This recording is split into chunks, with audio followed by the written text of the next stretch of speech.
Hey, love. So I just wanted to thank all of you who have participated in the uh, question of the days in my Instagram stories.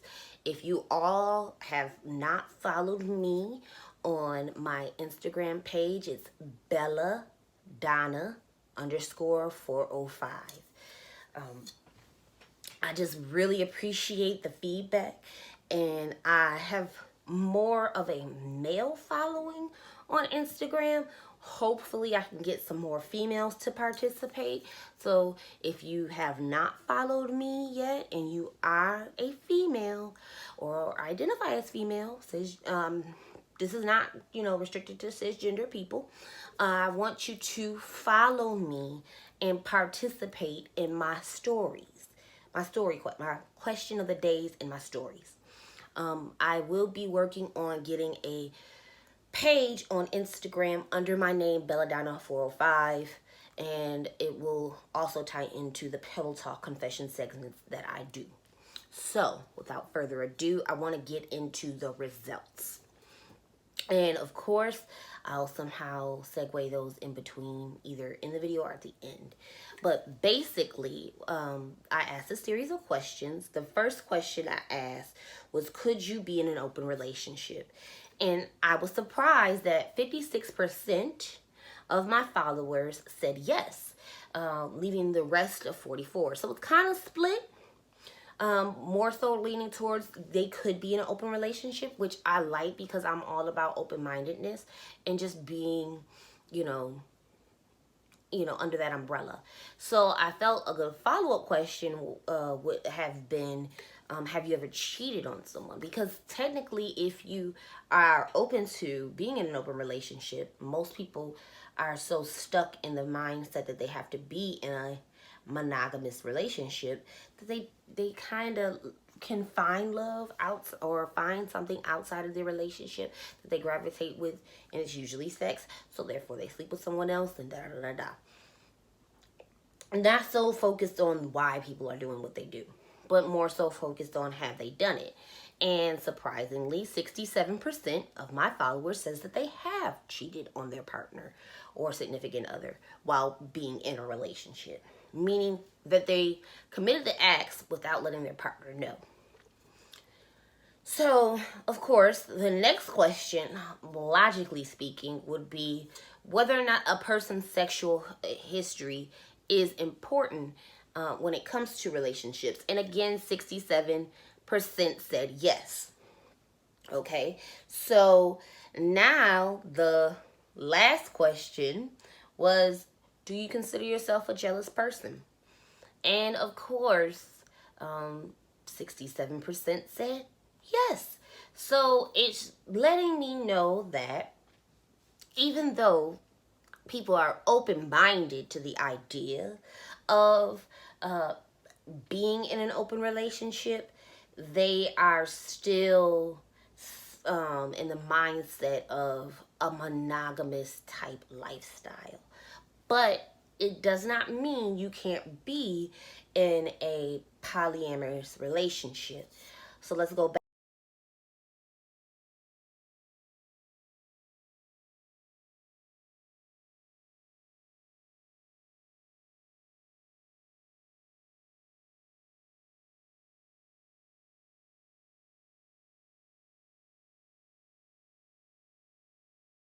Back to the Nene Leakes and Greg Leakes. I'm not sure if you all are familiar with the show.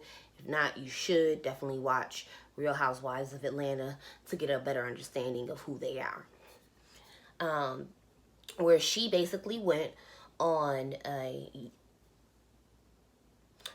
Angela Yee from the Breakfast Club's podcast. I think it's Lipstick something or another. The name of it will be in the description. And probably the link to that video will also be there as well, so you all can watch that. But the point is, she basically let them know during that podcast that Nene and Greg have an arrangement to where they can see other people. They just don't want to discuss it. It's understood. Neither one of them is going anywhere. for reasons that they've built so much together as a couple. And they would rather just be together. They have kids together, and they are open to sleep with other people, but the conditions are that it's not someone who is close to either one of them or who they would encounter in life, and to keep it to themselves. Now, I don't necessarily subscribe to that mindset, because for me personally, I would want to know so that way I can get myself tested. But that's just me. I would hope that my partner would be more cautious and more aware and care about me. I mean, there's a lot of conversations that would need to happen and things of that nature. And I feel like I need to answer those questions that I asked earlier for you all. Is a person's sexual history important? Yes. Is a person's... Have I ever cheated on someone? You all have known if you watched my previous video. Yes, I have. And if not, I'll link it in the description. Also, do I see myself as a jealous person? To a certain degree, yes. And it's not so much so of a typical mindset. What's mine is mine. And I'm not saying that a being is mine. But if I put a title on you and I put time and effort into you, I'm not letting another person take advantage of that situation. But are you free to do whatever you want to do? You're going to do it anyway. That's my mindset. That's the mindset that I subscribe to. I'm a very possessive person when it comes to relationships, and I know that. But I do allow my partners to be who they are. Could I see myself being in an open relationship? I don't think I've done this video yet, but I basically was in a situation where I knew that the person that I was entertaining was not committed to just me sexually.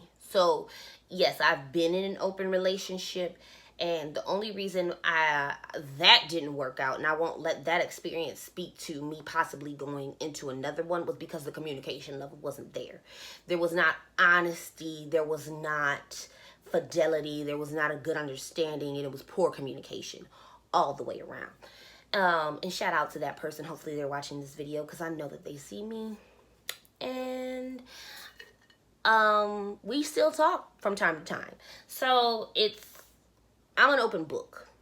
I subscribe to the mindset that if you truly love a person, you will be open and honest with them. Me cheating was not something that I am proud of. And because I am a person that does believe in guilt and a guilty conscience, I am conscious enough to understand that what I did was wrong, because I would never want to hurt them because I was not honest with them. Was what I did wrong in terms of getting self-pleasure or something for myself? Yes and no. And like I said, it's a gray area. I wasn't satisfied at home. There was other circumstances outside of that. And had I went about it a different way, I would have stuck to my guns and broke the relationship off. But I, of course, had outside influence on with family, and listening to them as opposed to listening to my heart and following my mind and following my intuition. So that's why I say it's a yes and no situation. But to bring this on home, because I don't want a long video, I will be doing 2 more videos. One that will talk about attachment types, because everybody has a way in which they like to be loved and the way in which they love, and that actually will then lead into the different types of polyamorous relationships, because we all know what monogamous relationships looks like, but we really don't know as a society or as a culture what polyamory actually looks like. We all have ideas of what it looks like, but I will be doing these videos to kind of show you in a more in-depth, and hopefully we'll have an intelligent conversation in the comments about the different types. Let's just keep in mind that we want to be respectful. So I want to leave you all off with a couple of more questions so we can get a conversation going. Would you be willing to be in a traditional monogamous relationship with someone who subscribed to polyamory? I know that that's a different question for, you know, those, but someone you're committed to them, but they're committed to other people. So could you be in a relationship where you are committed to that person, but they are committed to other people? I would like to leave us on that note. I will see you all in the comments. If you have any questions, comments, or concerns, please let me know. I will be listing an email where you can reach me in the description box below. Also, please don't forget to like, share, comment, and subscribe. Peace.